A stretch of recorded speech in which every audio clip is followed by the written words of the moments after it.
Good morning, everybody. Today I'm joined by John Hipsher and the team from YakAttack and Mike Elsea from Indiana, the 2019 Kayak Bass Fishing National Champion, and we're heading out to fish Lake Caddo. My name is John Hipsher, and I'm the marketing manager for YakAttack and Bonafide Kayaks. We specialize in making USA-made kayak fishing gear, and we make anything from rod holders and fish finder mounts, nets and stakeout poles, really anything to make your time on the water more effective and more efficient. Did you guys need a visible? So one of the main lakes for the 2019 KBF National Championship was Lake Caddo, and that's where Mike Elsea was fishing most of the time and applying some similar tactics that we're going to be using today. But it's such a unique area, something I've never fished before. Really looking forward to get back in the thicket, and it's also one of the advantages of fishing from a kayak is the ability to get where some of these other boats can't. So I think that gives us kind of that stealthy, low draft tactical advantage and find that bite that some of these other boaters might not be able to get to. If you're looking for the picture of what bass habitat looks like, Caddo Lake is one of the most iconic bass fisheries in the country, but it can even stump some of the best anglers in the world. If you want to challenge yourself while also having a shot at that fish of a lifetime, come to Shreveport, Bossier City, make the trek over to Caddo Lake as part of your adventure, checking out all of the great fisheries in the Shreveport, Bossier City, Louisiana area.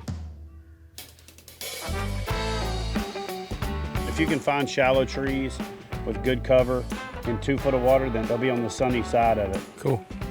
But the big thing is travel corridors, getting near the ways that they're gonna travel, which is through your creek channels, and from there fish the things that look good in proximity to those things. Otherwise, you can just paddle around all day. Yeah, you can waste a turn out here flipping every tree.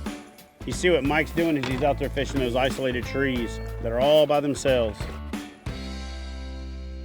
I fished 3 different areas throughout the week. The pattern was the same, and that's fishing these isolated trees. You can see I'm nowhere near an island. I'm out here all by myself. These individual trees, specifically the bigger trees with the bigger bases, were the ones that held the key fish for me for this week. Oh, hang on, I'm gonna bite. Fish on. Now, did you notice how I casted in front of that tree and let the wind blow me past the tree? Uh-oh, she's coming up. And as soon as it started to get hung up on the cypress knees, that's when she hit. Here she comes. I don't need a net on this one. She's hooked good. And come right on in there, just like that. Oh yeah. Oh yeah, that's a nice fish. The 2019 Kayak Bass Fishing National Champion, Mike Elsea, won by the largest margin of victory, not only in the National Championship, but in any tournament KBF has ever held, by 16 inches. And that's pretty impressive when you consider beating a field of 460 other anglers who are also some of the top anglers in the country. It's just a testament to his skill as an angler, his preparation, and his just genuine tenacity. In fact, Mike caught so many fish, he caught about 5 times his height in inches of fish.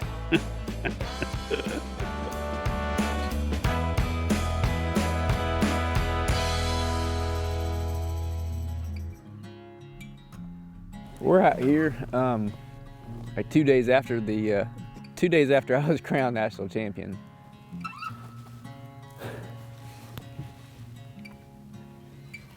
Sorry. And it still obviously hasn't sunk in yet, but this area here is kind of where I was the last hour of the tournament. I had 1 20-inch fish that I caught first thing in the morning, and then 3 16-inchers that I didn't catch until after 11:30, and that was all I had. And I pitched my bait as I was being blown by one of those big trees over there, and I caught another 20-incher. And then from there, I still had 3 fish to get rid of, and I saw some trees all by themselves. And when I got to that last tree, I caught a 21 3/4. And then, like the next 2 trees that I flipped in a row, I caught a 19.5 and a 19.25. So I called 4 of my 5 fish in the last hour of that tournament. Right here where we're about to go through again, and it's just a little emotional because it's all coming back again right now as we speak. So this whole deal is still overwhelming for me. So We're gonna get out here and see if we can't catch one, see what happens.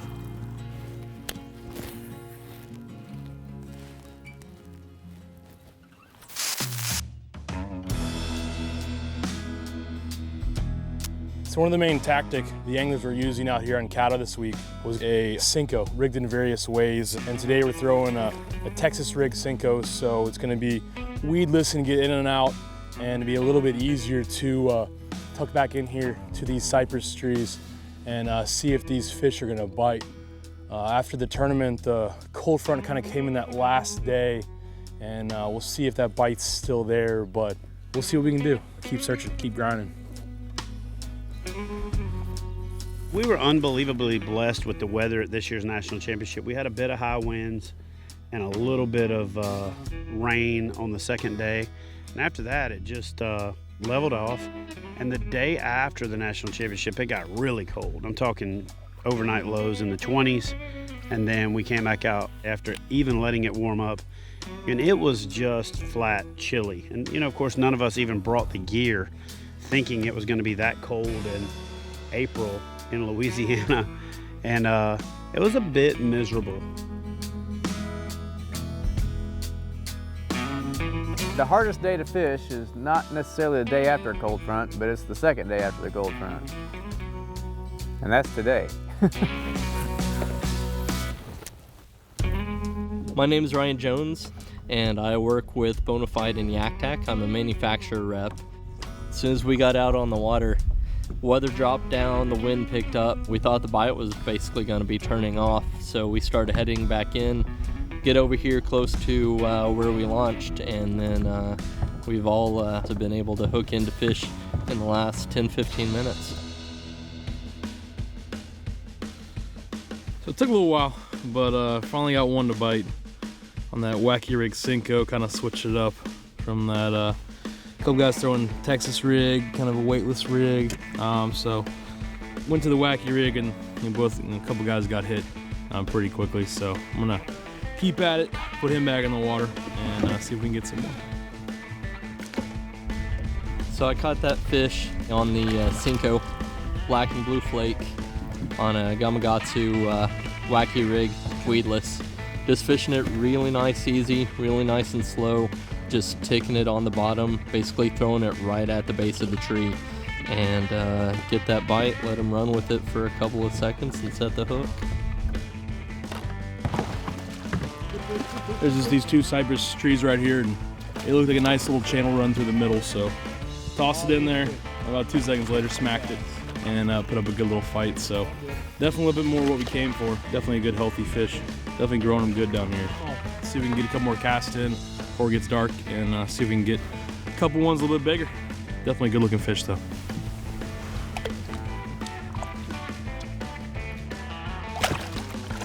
My name is Patrick D'Antonio. I'm the manufacturing engineer at YakAttack. We're out here trying to chase after some bass, but it's been a slow day, cold and wet. So pickerel is not too bad. Nice. The national championship was an awesome experience. It's awesome to be able to come out here after seeing all those guys catch their fish to get my shot at it. All right. It's crazy the difference between 2 days, and it has a real big impact on the fish. They have just not been aggressive. Not as aggressive as 461 anglers catching over 7,500 fish. We've come nowhere near that. That might be the most gratifying dink drop I've ever done. Well, let's go try and catch some more pickerel.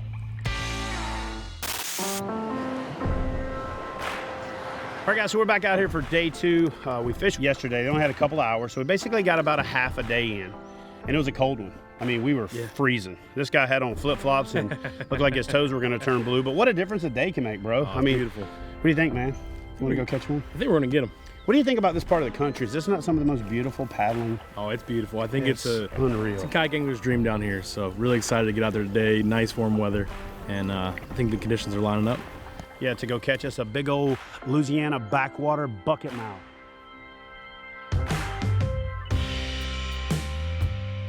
You know, when you're traveling through the Rockies and you see snow-capped mountains, that's indicative of the Rockies. When you travel in the Northeast and you see a maple tree, that's indicative of the Northeast. When you're in Louisiana and you see a cypress tree, that's indicative of Louisiana. I grew up with a cypress tree right out the back window of my papa's house on the bayou, and cypress trees for me are just, they're that comforting, welcoming thing that is symbolic of home. I grew up all my life fishing. My family's always been outdoorsy people and grew up fishing on a local lake. I started fishing the Bassmaster Opens, began as a co-angler, worked up to coming from the back of the boat to actually fishing in the front of the boat. But then, you know, life gets in the way. Running that kind of stuff is really expensive. Sold my boat and then picked up a kayak. It's really put the fun back into fishing for me. Since I've got into the kayak bass fishing community, I mean, the camaraderie is really second to none. I'm just completely blown away by it. It's just phenomenal. I love it. You know, one thing I always talk about is the 60-30-10 rule. Winning a tournament, having success in fishing is about 60% knowledge. It's about 30% preparation and about 10% luck. And if you think of those as 3 buckets, the less preparation you have, the less knowledge you have, the more you have to pour into that luck bucket. The more knowledge and preparation you have, you can dump some out of that luck bucket. One thing that Mike did is he prepared for this thing extensively. He did his research, he put in his time, and then he put in the most important thing, which is the tow factor, that time on the water. So when you combine time on the water with solid research and preparation, it's no wonder that he was successful. 9 or 10 months ago, I started my homework. Started going through articles about this area. And it just so happened that last year's BFL All-American was held over on Cross Lake. And Nick LeBrun won that event. He specifically talked about, if you want to catch big bass on Caddo Lake, all you need to do is just go grab a big old worm and throw it next to the tree and just let it sit. And that's exactly what I did. I was just making sure that I got as close to the base of the trees that I possibly could, and I just let it sit. Beautiful bass right there. It's absolutely gorgeous. One of my favorite benefits of the Bonafide series is the stability that the catamaran hull creates on these kayaks. This water's cold, I'm not one to get into it, but I feel comfortable and safe enough that I can get up on the edge of this kayak and stand right here and be able to drift and fish even with slightly windy conditions. One of the great benefits of the Bonafides, definitely should check them out. All right, so let's take a look at my kayak and how I've got it set up. I really like to have a YakAttack roto grip for holding my paddle in place, and I can just snap it in with my foot. Coming on back, I've got my Elite TI Lowrance unit with a hood from Burley Pro that allows me to see the screen much better. And I've always got my trusty anchor wizard up here that allows me to anchor in pretty much any condition. I've got my YakAttack black pack in the back outfitted with rod holders to make it easy to store my rods. I've got 2 Zuka 2 rod holders in the back for horizontal storage. On the back, I've got my Power Pole Micro. I've dropped down to the lightweight 6-foot pole. That way it allows me to go under lower overhanging branches without as much obstruction, and it's just a great way to anchor in these shallow Louisiana flats here at Lake Caddo. So that's my Bonafide SS127 walkthrough with the accessories that I've got it outfitted with. Check out your local Bonafide dealer and get one to outfit for yourself.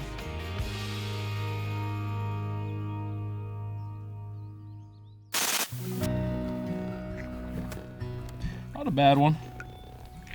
Really only second one for me today, but the first one, I didn't even want to show anyone it was so small, but that's about the same size as yesterday. Not too bad. Good healthy fish. We'll let this one go back. It's beautiful out today. This place looks really fishy. It looks extremely fishy, so it's one of those, I hadn't put up the numbers like we wanted to today, but maybe we got some daylight left. They're out there, there's just so much water they could be in. Finding all the dinks. We are finding all the dinks.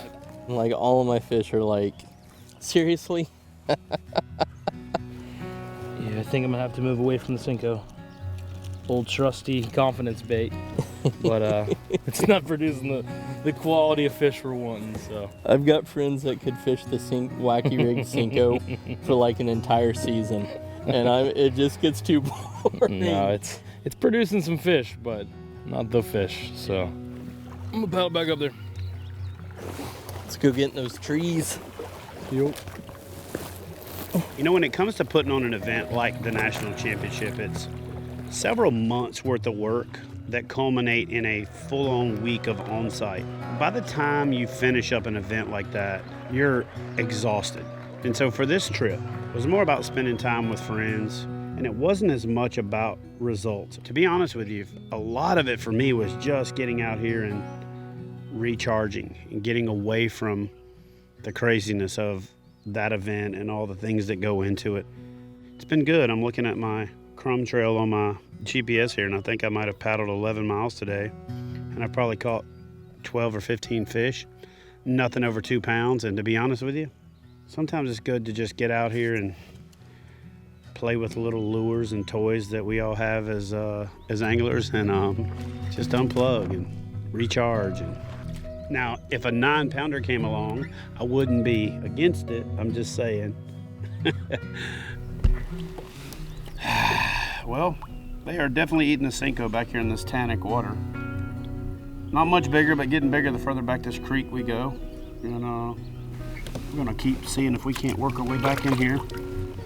Really, all I'm doing is looking for any type of surface movement, and I'm just fishing along with a weightless black Cinco. We've got a 14-pound fluorocarbon leader, and I am fishing it on a Mustad grip pin hook to keep that Cinco in place. About the easiest 1, 2, 3 bass fishing you can do. We're gonna work our way a little further up this creek and see if we can't catch some more.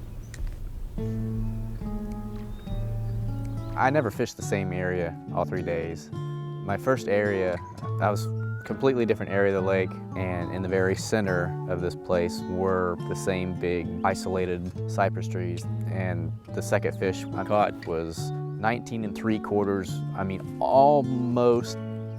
almost touching that 20-inch mark. And so I was trying to manipulate the tail a little bit to make sure that it touched that 20-inch mark, and the fish jumped off and out the boat. There is nothing that makes me more upset than when something like that happens. You know, sometimes when it comes to fishing, you just have to let it go. He has now won the 2019 Kayak Bass Fishing National Championship, but he still can't let that one fish go. He still can't get it out of his mind. It still bothers me. I know I'm probably being silly. I just didn't react fast enough, and I mean, one flip and he was gone. It's a lot like when you look at the sun and you look away and you still see the spots. He still sees that fish because it cost him 4 inches. Mike, let it go.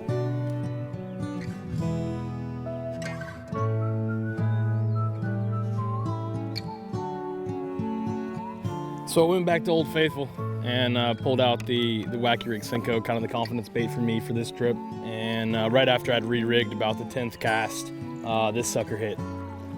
Little assistance from the new champ over here. He was able to help me with a little net assistance, and pretty pumped. So definitely what we came for. Traveled far away to ocean blue and skies of tangerine. Decided to start targeting the trees out in the center, and ended up coming up with one with a blue and black Cinco, Wacky Rig. Not too bad. All right. Yet I'm holding on to yesterday, and yesterday has flown away. I won by 16 inches, which is insane. I can't believe it. But I guess it could have been, or it should have been like 20 if I wouldn't have lost that first fish. I promise, that's the last time I talk about that stupid fish.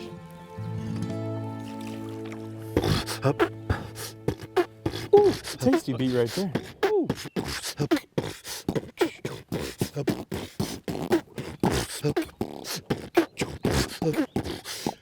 Well, John, that's the big bass beat because you got the biggest bass of the day. Yes. Big slaunchy, bug-eyed, fat, just slobbery.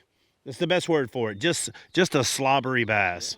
Congrats on that. Is that your personal best? No, it's still top 10 fish for me that I've caught. You know, Top 10. See, that's how they do it at YakAttack. Catch a big old cankle-tailed, fat, bug-eyed, just giant mouth. You can stick double fists in, ain't even top 10.